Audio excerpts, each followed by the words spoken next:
Hello and welcome to the Career Changes. Our guest today is Lindsay Teplesky, Army veteran and spouse turned career coach and learning and development specialist. Together, we are going to talk about the challenges many face during a military career transition and how to find the inspiration to transition to a new life and career.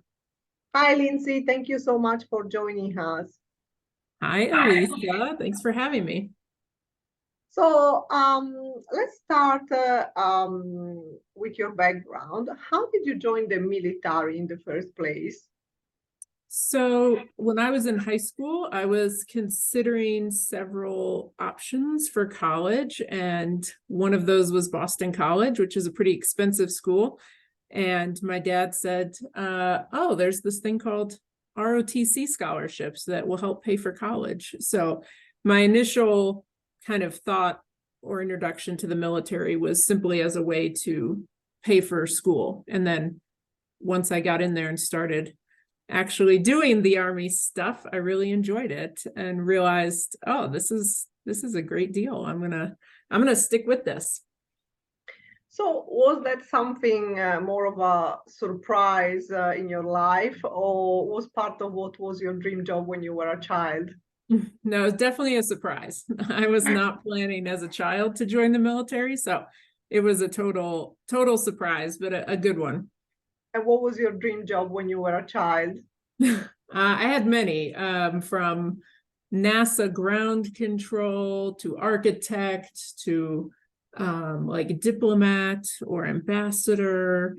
I was all over the place. So this was definitely a bit of a pivot from probably what I imagined as a kid.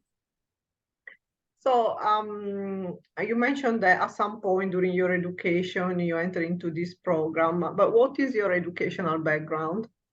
Yes, so I attended undergraduate, college for sociology. And then when I realized during those 4 years that I would want to become a social worker in the military, that requires a master's degree. So I delayed my entry into the military to get that master's in social work. And then once I had that degree, I was able to be a social worker in the Army. So generally, when people change their career, there is a specific moment when something switch. Did you have an enlightening moment during your career that changed the direction of your life? Yeah, I've probably had several of those because I've had a few different careers now. But I do distinctly remember in college doing a special program with the military over the summer, in which I got to go as a cadet to shadow like a real military unit in Germany. And while I was there for a few weeks shadowing the young officers, I noticed that the majority of what they dealt with just seemed to be problems that soldiers were facing, from marital problems to mental health problems to financial problems. And I was like, these soldiers, they need a social worker. And then I found out social work is a thing in the military that a lot of people don't realize. There's a whole mental health profession in the military. So that was even an option for me, and that it was something I might like to do compared to, other things in the military. So what type of life did you experience during your career in the military? It was a great life.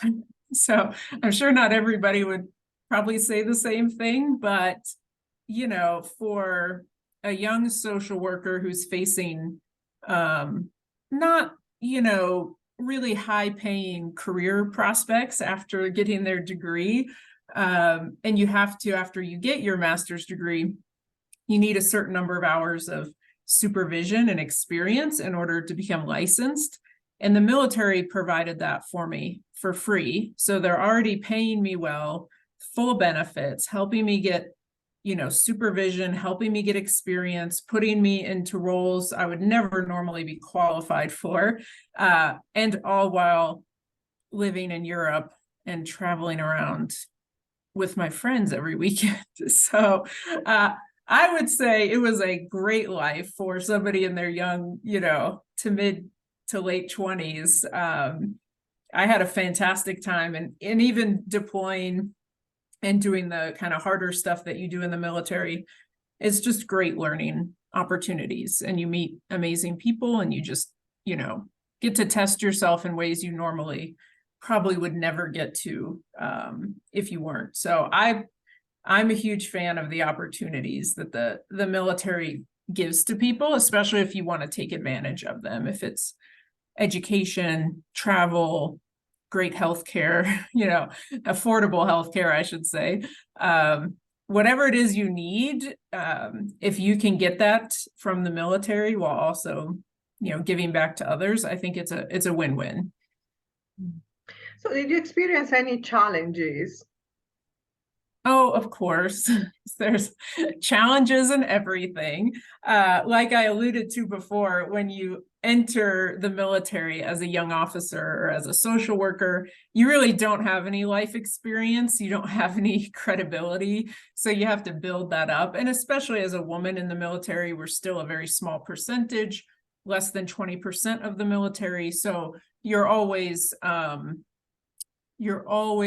cognizant of the fact that you may have to work a little bit harder to prove yourself, or feel like you have to work a little harder to prove yourself among this different culture of, depending on who you're working with in the military, they could be combat arms people, war fighters, they could be special forces, they could be cooks and drivers, and from all different backgrounds across the United States. So, you're always kind of having to adapt to whoever you're working with and like whatever those circumstances are. But I think they were all challenges that were great growth opportunities ultimately. So you had a great experience, you felt challenged, and you had the opportunity to grow during your life in the military. But how and when did you start thinking about leaving this career behind? Yes, that was very clear. Although it was clear, but perhaps not what I had hoped for, because I would have loved to probably stay longer. But I met my now spouse in the Army. We were both stationed in Germany. After we had been married a few years and deploying, this was all at the height of Iraq and Afghanistan deployments. So we were deploying pretty frequently and knew that we wanted to have children. And with both of us deploying, that wasn't really, a very realistic probably path. So my career being in mental health and social work is much more transferable to the civilian market than his as a combat arms person. So the decision was fairly straightforward that he would stay in, I would leave the military, but fortunately was able to continue working with the military population after and still do. So What challenges did you have to overcome to leave the military and transition to civilian life? oh, there's so many. Probably the biggest challenge, this is the irony, is people think that it's while you're in the military and you're deploying and you're in combat, like that must be the most challenging thing. No, that's easy compared to actually leaving the military. The hardest things I faced were just that loss of identity, because you're no longer wearing who you are on your uniform. So you don't have that respect that comes with your rank or any of your badges or combat patches or accomplishments. I actually outranked my husband at the time, and I went from, as a woman, as an officer, I went from Captain Teplesky to Mrs. Teplesky, and then you have this feeling of, oh, I'm just a spouse, right? So you're losing that identity, and you're defined now by your husband's career and not by your own, because that's very much how this military culture that is still quite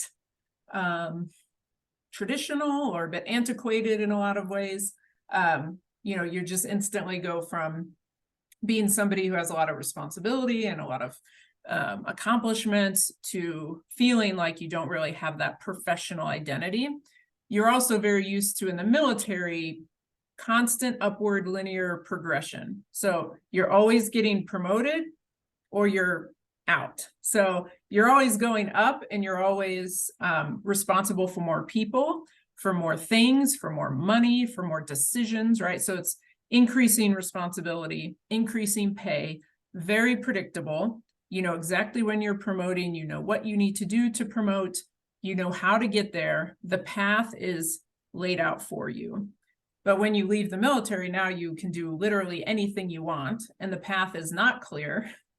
It's completely unclear, and there's too many options. So you get paralyzed by, what do I even do next? I don't even know where to start. I don't even know who I am or how to define myself anymore, and how I fit into this, you know, kind of renegotiating roles, especially if you are still married to the military. You're kind of negotiating a new, you know, a new persona, a new role for yourself, professionally and, you know, as a supporter of your military spouse. So what type of support have you received, if any, and how did you finally envision what was going to be your new career? Yeah, so those questions are actually very related, because you know, initially when I left the military, I just continued doing the same thing I did, just not in a uniform. So I continued to be a military social worker, just as a civilian in the GS system. So I did that for several years at behavioral health departments, at the VA. So I was still very much kind of doing the same thing. And so it wasn't a huge change other than what I wore every day to work. So when we were facing a move from Fort Leavenworth, Kansas to Colorado, I knew I wanted to leave the VA. I kind of felt like I wanted to do something different, and had been involved with an organization that's now a part of Hiring Our Heroes. At the time, it was called In Gear Career, and it was a professional organization for career-minded military spouses, because I really felt like I didn't have a lot of other spouse friends who also were trying to pursue professional careers. So I had been involved as a volunteer at that point for a few years. And as we were moving to Colorado and I was looking for work, my contacts through that volunteer work said, oh, we actually have a paid position. And now they were part of Hiring Our Heroes. And they said, we have a paid position in Colorado Springs. You should interview, you know, and it had nothing to do with social work. It was helping service members with their SkillBridge journeys. It was totally new. It was a huge pay cut. It was a nonprofit. It's not part of the GS system, did not require my degree. So this was a really pivotal kind of change where I walked away from that clinical social work role and tried something new. But it was all the result of volunteer work through an organization that had been helpful to me. And that opened my eyes to new opportunities, new people, you know, new possibilities. And there are many organizations, more than we could ever count or list, that are available for, you know, transitioning service members. And they will never have that much support in their life other than that time that they're transitioning. So that's why if you don't take advantage of it during that time period and all these great organizations and services, you'll probably never quite have that level of support again. It seems that throughout your career, you always help others, and you had meaningful roles that had a positive impact in the world. Sometimes we forget that our jobs help us to shape the reality around us or change other people's lives. How do you feel your career change is making nowadays the world a better place? So I think that I always knew, even though those initial jobs and careers I thought about as a kid weren't social work. I've always been a helper, and that's always serving others has always been what I've enjoyed the most. So whether it's social work or helping people learn, as I'm now in learning and development and helping them to advance their own careers through their own lifelong learning, I've just kind of lived by this mantra that I discovered, or a kind of a quote from Marcus Aurelius, because I'm a huge fan of Stoic philosophy. And he has a million great quotes, right? But one of them is kind of along the lines of, good character and acts for the common good are the key to like a happy life, basically. So as long as I'm doing something that is for the benefit of other people, and even if it's something really small, it doesn't have to be as big as clinical social work and doing therapy with people for months on end to, heal their past traumas. Even if it's not something on that scale, just educating somebody about a great resource, a great book, a website, something that influenced my path as a transitioning service member that I think would be helpful. Just doing Veterati. I do Veterati calls, which are like free mentorship calls for the military community. Just donating an hour of my time there. Like, I just feel like that to me is a productive day. If I can just say that I've, done one helpful thing for somebody else. So I really think you can do that in any career. It doesn't matter if it's a traditional helping career. You can always find ways to, give back and to make somebody else's life better. Many people in the military, at some point, they have to change their careers for one reason or the other, generally quite early in life compared maybe to other careers. How do you feel veterans are making the world a better place by bringing all the skills they've acquired with their experience? And sometimes it's really something completely different from civilian life. Yes. That's a great question, because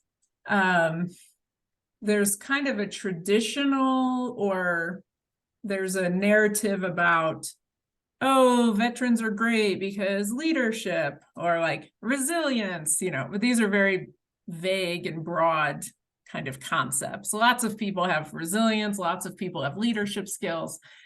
So it's not just those kind of soft skills that the military brings to the table. I think it's a lot more about the experiences that you get in the military are typically things you would never seek out on your own, right? Whether it's like jumping out of airplanes or going to this particular school to learn how to do, like I learned cognitive processing therapy. Maybe that wasn't something I would have picked on my own, but the military said, you have to do this as a social worker. They expose you to all these leadership opportunities and opportunities to take care of other people, look out for your battle buddy from a very young age. Like, they give you a lot of responsibility, probably before a lot of us are really ready. But having all those experiences just, I think, allows you to see that really anything is possible. Like, nothing feels insurmountable when you've been in combat. So like anything in the civilian world, any challenge you face just seems manageable compared to the most difficult days that you had in the military. So I think it just really gives people this different perspective and appreciation for what's really important, what are the priorities, how do you take care of other people, and they can bring that perspective to whatever, non-military career that they choose after that. So yeah, I like kind of the mindset, I think, that comes from, living some pretty difficult kind of experiences that you get in the military, and just being forced to, work together with people and figure out a way to be successful or just to survive. Those are pretty transferable, skills no matter what you do. Leaving the military for the civilian life can be rather challenging, especially because, as you mentioned, there is this different way of living relationship where there is Yeah. great support for each other. Why is so important to have a mentoring and support network during the process of transition from the military to civilian life? Yeah. Well, put simply, you can hopefully avoid some of the mistakes of the thousands of people that have gone before you, because we're not reinventing the wheel here, right? Like 250,000 soldiers and airmen and Marines and Guardians and Coasties transition every year from the military. So this isn't something new. It's not something you have to do by yourself. The book has been written. You just have to be willing to take that support and advice. And what I think people forget is that the military is a total institution. Like, they provide everything for you, from food, housing, clothes, job, healthcare, dental care, spiritual care. They provide everything for you so you can focus on this one thing, which is fighting and winning America's wars. When you leave a total institution, now you have to figure out how to do all of those things for yourself, right? Nobody's providing you a chaplain and a therapist and a gym, a free gym to take care of your physical health. Like, all of these things become your responsibility. And nobody's forcing you to get up and do PT in the morning. So why, the statistics are very clear how many veterans gain weight in their first few years outside the military, because now it's all on you to juggle all these different things that were previously provided for by the military. So I think that leaving a total institution, leaving a tribe is really tough. And if you don't have that support network and have somebody you can ask questions to and find out what they recommend, what their experience was, and honestly, just somebody to validate that this is all very normal.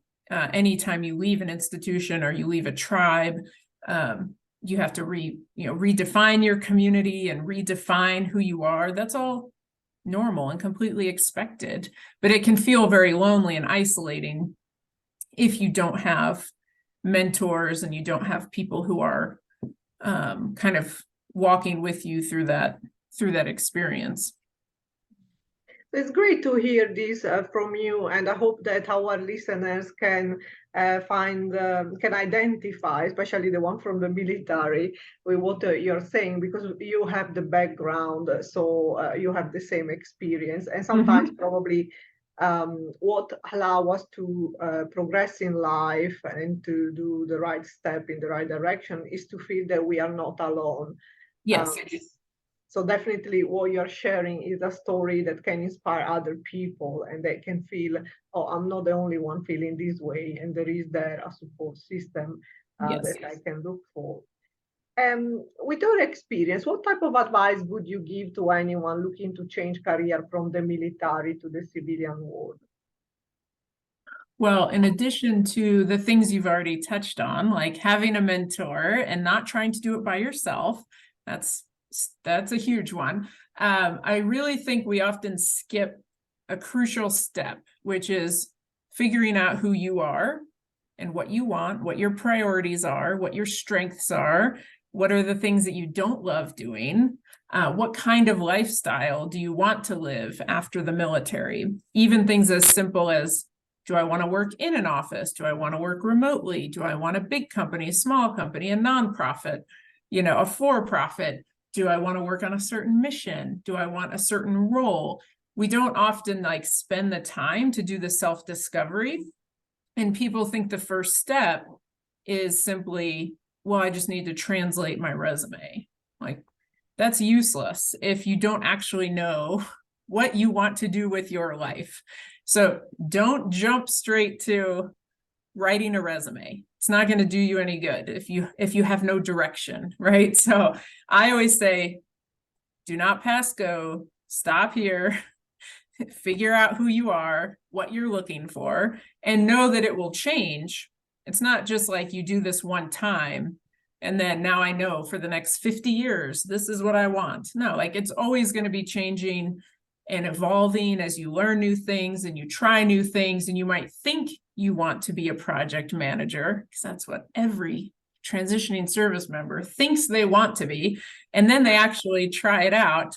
They're like, oh, this is not what I expected. And that's okay. You're not committed to this thing for X number of years, like you are the military, where you sign a contract and you can go to jail if you don't show up for work. Like this is not how it is in the civilian world. You can rediscover yourself as many times as you want. You can go through different phases depending on if you have children, if you don't have children, where you live, what your other competing demands are, if you have an aging relative, if you have a spouse whose job is very busy, or maybe they want to stay home and you want to work, whatever, like all of that's going to change. And you have to be open to like reevaluating who you are and what you want before you actually start applying for jobs. So what I hear is also that coming out of this total support system allows people to discover a new freedom, but at the same time, that freedom comes with responsibilities. Yes. That is the challenge. Exactly. Yeah. It's very liberating that you can do anything. You don't have to do what you did in the military. You don't have to do that on the outside, but that's what everybody initially thinks is, oh, I've been a logistics professional in the military, so now I'm going to do logistics. What if you hate logistics? You don't have to do it. You can take those skills and apply them to something else. You can go back to school. You can get a certificate. You can find a way to transition to something you actually really enjoy. But we don't, we just kind of tend to accept the default, or we say we press the easy button and we just kind of do what we've been doing on autopilot instead of actually evaluating what we want to do with our life. How fellow veterans can apply their transferable skills, knowledge, and leadership abilities gained in the military to transition to a new career? Yes, so this is going to sound like a snarky answer, but it's not. The only way to do that is to A, figure out what you want to do, and B, go off of the job description. That's how you figure it out. It's not you writing some translated document that the hiring professional is going to figure out what you want from that, or if that fits what their needs are. Everything in hiring is about what the company is looking for. And can you do the job that they are looking for? So I reverse engineer everything. I don't start with my resume. That's like the last thing you do.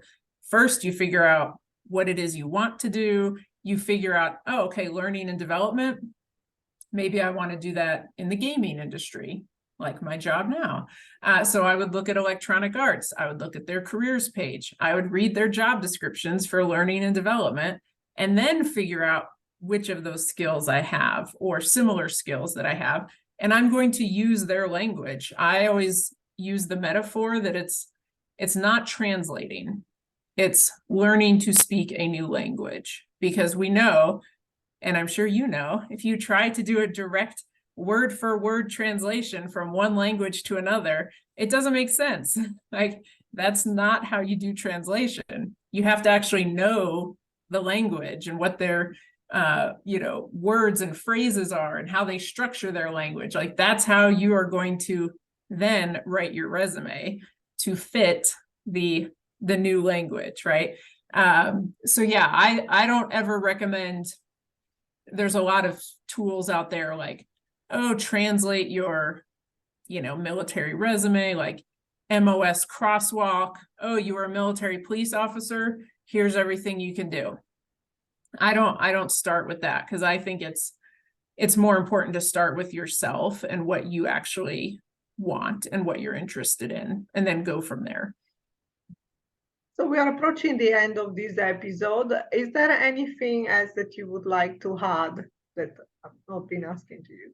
I mean, we just don't have enough time. I could talk about this all day long. But no, I think the take-home point that I would encourage any listener, and it doesn't matter if you're a transitioning military member or not. I mean, anybody who's thinking about pivoting or is not sure what they want, just remembering that it's okay to switch careers and to change, and it seems scary, but it is not insurmountable. Like, you can, if I really wanted to, I'm 42, I could go back to medical school and still have 20 years to be a physician, right? If I really was that interested in becoming a physician. Like, there is time to do what you want to do. We just get into our heads this sunk cost fallacy that I suffered from as a social worker. Well, this has been my career for 12 years. It's my identity. It's who I am. I paid for graduate school. I got my license. This is me now forever. And I kind of forgot that I didn't have to do social work forever. Like, I can do something totally different. And I might not do learning and development forever. I may, change my mind, and that's perfectly fine. This isn't your grandpa's career of 50 years at one company and they give you a Rolex at the end. Like, that's not the modern workforce. So just kind of being okay with the fact that you don't know what's next. You don't have to have it perfectly laid out. You can just adjust and adapt as you get to these different points in your life. Well, thank you, Lindsay, for joining us today to share your story and the challenges of the transition from military to civilian life. Thank you, Elisa. It's been great. Great to having you. And the last message for our listeners, don't forget to subscribe to our channel and tune in next week for a new inspirational episode of the Career Changers. Thank you.